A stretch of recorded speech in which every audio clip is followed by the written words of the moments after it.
Tidak semua serangan harus dibalas. Tidak semua luka harus diumbar. Kadang, yang paling bijak bukan membalas, tapi membiarkan semesta sendiri yang membereskan. Diam bukan selalu kalah. Diam bukan selalu pasrah. Diam dalam momen tertentu justru adalah bentuk tertinggi dari perlawanan. Apalagi kalau kamu sadar ada yang lebih mengerikan dan akurat dari amarahmu sendiri. Ya, karma.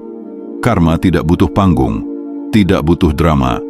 Dia bekerja seperti sniper, sabar, senyap, menghitung dengan presisi, lalu membidik dan menarik pelatuk dengan momentum yang sempurna.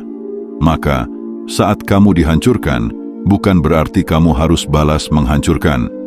Kadang yang perlu kamu lakukan cuma satu: tutup mulut, tenangkan hati, dan biarkan hukum semesta menyentuh mereka dengan cara yang lebih menyakitkan dari apapun yang bisa kamu lakukan.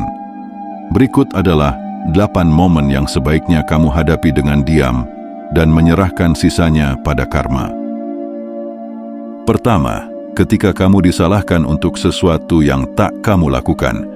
Ada jenis manusia yang begitu takut bertanggung jawab sampai-sampai mereka menjadikanmu tameng pelindung untuk kesalahan yang mereka buat sendiri.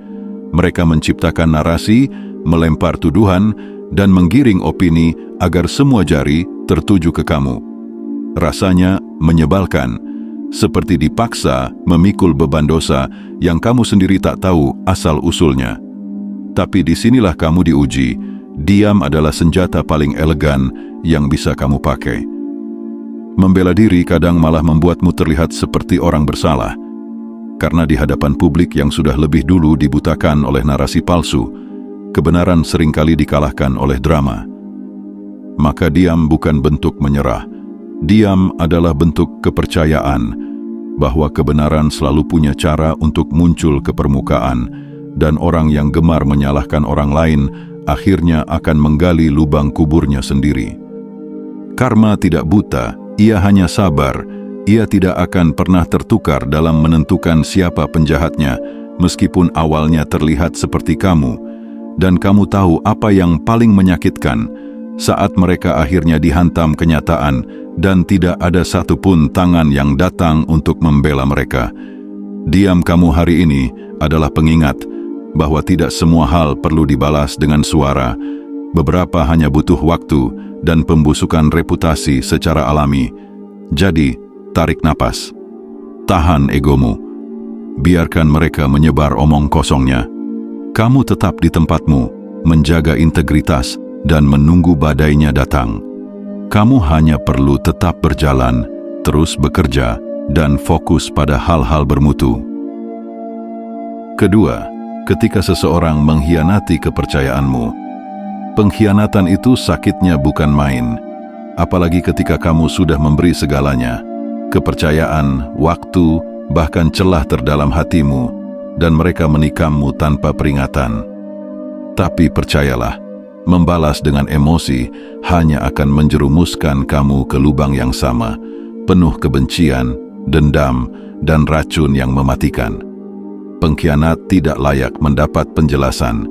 Mereka sudah tahu apa yang mereka lakukan. Mereka hanya tidak peduli. Maka diam adalah bentuk penghormatan terakhir yang bisa kamu berikan untuk hubungan yang telah mereka hancurkan sendiri. Jangan habiskan waktumu menjelaskan luka kepada orang yang menusukmu dengan sengaja. Biarkan karma bermain di sana. Kepercayaan yang dikhianati akan kembali dalam bentuk keruntuhan, karena siapapun yang menghancurkan orang lain demi keuntungan diri sendiri, pada akhirnya akan hidup dalam ketakutan dan kehilangan yang tak bisa dihindari.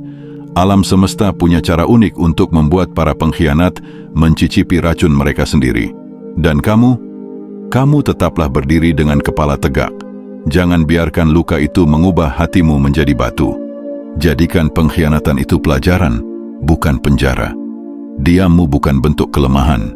Diammu adalah deklarasi bahwa kamu tak sudi lagi berurusan dengan manusia busuk. Ketiga, ketika seseorang berbohong tentangmu untuk merusak nama baikmu. Difitnah itu menjijikkan, rasanya seperti diseret ke dalam lumpur, padahal kamu bahkan tidak ingin bermain. Tapi justru dalam momen seperti ini, berbicara hanya membuat kamu tampak defensif, dan kadang-kadang perilaku defensif malah dianggap sebagai pengakuan tak langsung. Maka diam kamu lebih punya nilai. Ia menandakan ketenangan seseorang yang tahu bahwa waktu akan menguliti setiap kebohongan yang dilemparkan. Orang yang suka memfitnah biasanya tidak bisa konsisten. Kata-kata mereka akan mulai berbenturan satu sama lain, dan mereka akan terjebak dalam jaring kebohongan yang mereka tenun sendiri. Kamu tidak perlu membalas, cukup tunggu. Kebenaran tidak pernah butuh pembelaan agresif. Ia hanya butuh ruang agar muncul ke permukaan. Dan itu hanya terjadi ketika kamu tidak mencemari airnya dengan emosi. Mungkin akan banyak orang yang percaya pada kebohongan itu. Itulah kenapa kamu harus diam. Kamu bukan sedang pasrah, kamu sedang menghitung waktu ledakan. Karena saat kebohongan itu runtuh, akan ada banyak yang tercengang. Dan mereka akan tahu bahwa diammu selama ini bukan kelemahan, tapi kekuatan yang tidak bisa mereka mengerti. Jadi, biarkan mereka berbicara. Biarkan mereka memutar cerita. Karma akan bicara pada waktunya, dan suaranya akan jauh lebih nyaring daripada semua pembelaanmu. 4. Ketika seseorang membuatmu tersinggung, tersinggung itu wajar. Tapi bagaimana kamu merespons itu yang menentukan level jiwamu. Ketika seseorang melemparkan kata-kata yang menyakitkan, yang paling mereka harapkan adalah reaksimu, amarahmu, emosimu. Jadi ketika kamu diam, kamu sedang memutus suplai bensin ke api yang mereka coba nyalakan. Kamu harus ingat, tidak semua yang menyakitkan layak dibalas. Beberapa hanya perlu diabaikan. Orang yang hobi menyindir, menghina, atau mempermalukanmu di depan umum adalah orang yang sedang lapar validasi. Jangan beri mereka camilan itu. Diam adalah cara paling dingin untuk menyampaikan, kamu tidak penting sama sekali. Diam kamu membuat mereka terlihat seperti badut yang sedang mengoceh sendirian. Dan publik, lambat laun akan melihat siapa yang dewasa dan siapa yang hanya sedang lapar perhatian. Diam adalah bentuk kontrol diri yang tinggi, dan dalam banyak kasus, itu membuat kamu terlihat anggun di tengah serangan yang norak. Dan saat kamu memilih diam, karma sedang mencatat. Dia akan datang dari arah yang tak terduga, menyapa mereka dengan bentuk rasa sakit yang sepadan.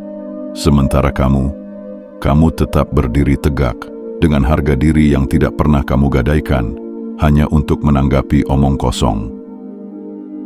5. Ketika mereka meremehkanmu, tak ada yang lebih menjengkelkan dari diremehkan oleh orang yang bahkan belum tentu lebih baik dari kamu. Mereka merendahkan usahamu, mentertawakan keadaanmu, bahkan mempertanyakan keberadaanmu, seolah kamu hanya figuran dalam hidup mereka yang konon lebih penting. Kamu bisa saja balas ngomong kasar, tapi disinilah seni kekuatan tersembunyi diuji. Kamu diam, tapi ingat satu hal, orang yang meremehkanmu tidak butuh fakta, mereka butuh reaksi. Maka jangan beri. Diam saat diremehkan itu seperti menyalakan stopwatch buat karma. Kamu sedang mencatat waktu sebelum kehidupan, menunjukkan pada mereka bahwa yang mereka remehkan sebenarnya jauh di luar jangkauan mereka. Satu-satunya cara terbaik untuk membungkam si tukang meremehkan bukan lewat debat, tapi lewat bukti yang muncul tanpa kamu pamerkan. Biarkan hasilmu nanti menampar mereka tanpa kamu harus mengangkat tangan. Orang-orang yang sok merasa di atas akan jatuh dengan lebih menyakitkan ketika kenyataan mulai bergeser. Dan kamu hanya perlu tetap bekerja, tetap berkarya, tetap bertumbuh. Tidak usah teriak. Diam kamu adalah ancaman paling elegan yang tidak bisa mereka lacak. Mereka akan tertawa sekarang, tapi mereka tidak akan tahu siapa yang akan tertawa paling akhir. Tidak ada di alam semesta ini yang menyukai orang sombong, karma pun begitu. Dia senang membuat orang-orang seperti itu terpeleset. Jadi biarkan saja mereka bicara. Kamu kerja, kamu fokus, kamu diam, dan kamu lihat sendiri nanti siapa yang akhirnya akan digigit oleh kenyataan. Diam bukan berarti kamu kalah atau tidak punya nyali. Kamu hanya sedang menyusun peta yang lebih besar. Karena ketika waktunya datang, mereka akan tahu, ternyata orang yang mereka remehkan adalah orang yang tidak bisa mereka kejar. Keenam, ketika seseorang menipumu, ditipu itu menyakitkan, terutama ketika kamu percaya sepenuh hati. Apalagi kalau yang menipu adalah orang terdekat. Rasanya seperti ditusuk, lalu dipeluk supaya kamu nggak sadar sedang berdarah. Tapi percayalah, pembalasan terbaik bukan dengan marah, bukan dengan membalas tipu daya yang sama, tapi dengan tidak memberi reaksi apapun dan membiarkan karma bekerja dengan kejam dan akurat. Menipu mungkin memberi mereka keuntungan sesaat, tapi juga mewariskan kecemasan panjang, karena orang yang menipu hidupnya tak akan pernah benar-benar tenang.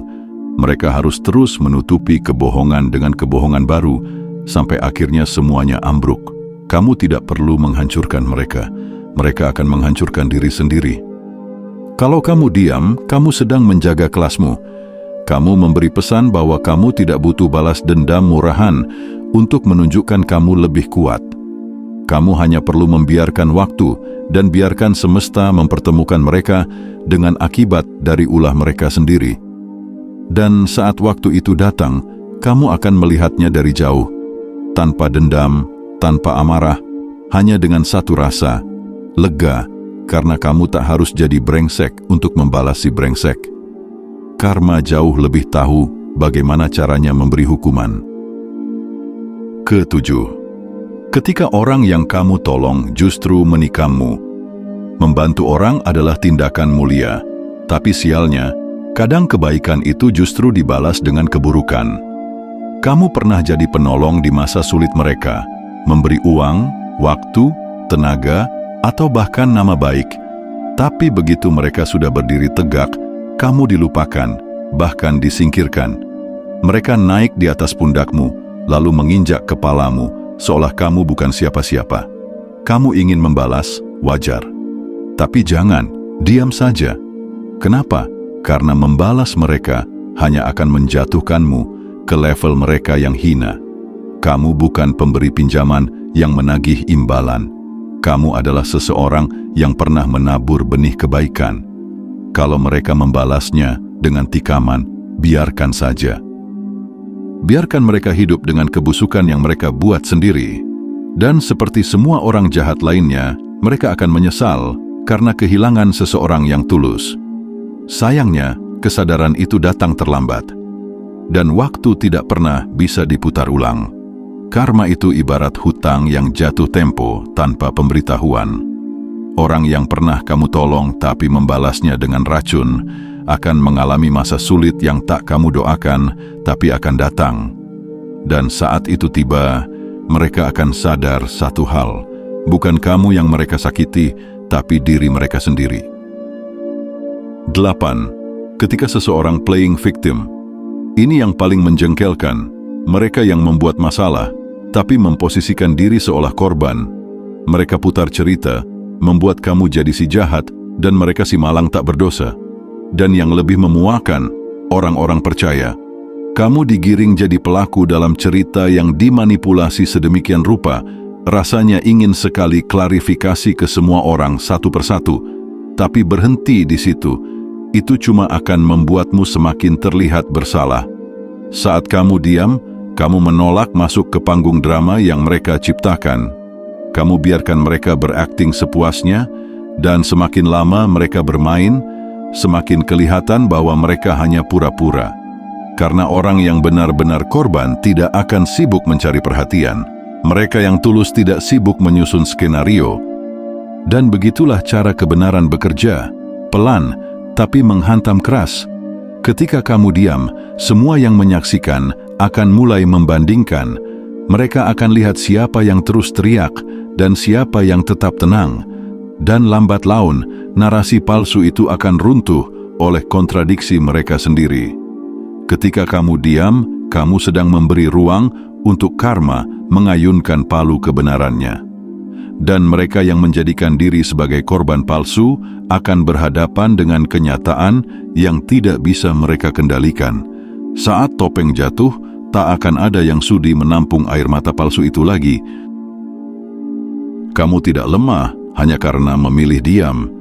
Justru diammu seringkali lebih lantang dari teriakan siapapun. Karena saat kamu diam, kamu sedang menyerahkan urusan kepada sistem keadilan yang tak pernah tidur. Ia mungkin lambat, tapi selalu presisi. Dan saat waktunya datang, kamu hanya perlu duduk tenang, tersenyum, dan melanjutkan hidup.